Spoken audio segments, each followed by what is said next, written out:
Уважаемые жители Республики Коми, добрый день. Как я и обещал, мы сегодня с вами снова встретились для того, чтобы я вам рассказал, что произошло за сутки.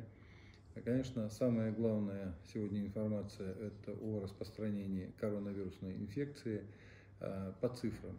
Цифры следующие. На сегодняшний день под наблюдением находится 3447 человек. Заболевших из них 90 человек. Вот если вы следили за вчерашней информацией, вчера было 59. Казалось бы, вы можете сказать, за сутки 31 это очень много. На самом деле это идет нарастающий итог. Мы получаем информацию, подтверждение о том, что человек болен в течение недели. Поэтому это нарастающий итог за неделю. Это тоже много, но тем не менее это не суточная информация, чтобы у вас не было здесь искаженной статистики.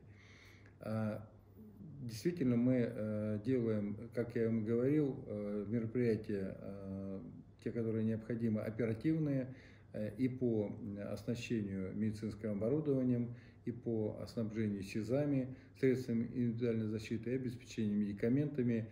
Это делается, и мы это делаем по плану, график, который выполняется безукоризненно. Еще что меня за эти сутки беспокоит, и я считаю, что я должен вам об этом сказать, о том, что всю информацию, которую я вам даю, она абсолютно объективная и правдивая. Но на фоне любого потрясения всегда есть вбросы.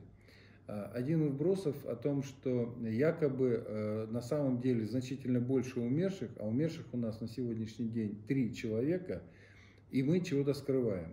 Хочу вас заверить, что, к сожалению, больницы существуют не только для того, чтобы люди в них лечились и все вылечивались. В больницах, к сожалению, люди умирают. Но всех сегодня говорить о том, что все умершие в больнице, умершие от ковид, это абсолютно неправильно и неправда.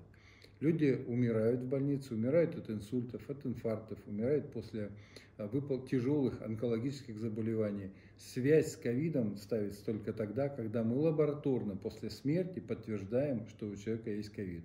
Официально вам говорю, сегодня умерших в республике 3 человека от ковида. И еще одна информация, которую тоже считаю нужным донести.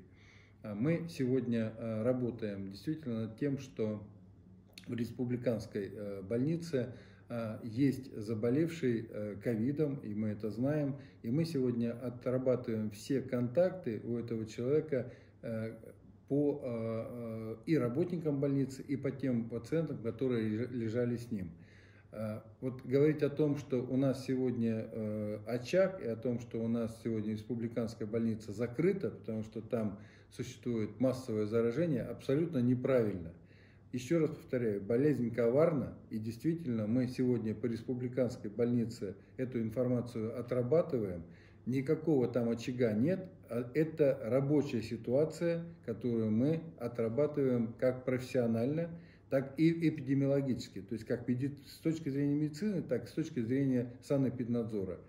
Вопрос абсолютно рабочий, на контроле. Завтра расскажу вам о том, как развиваются события. Будьте здоровы и выполняйте те назначения, о которых я вам сказал вчера. Всего доброго.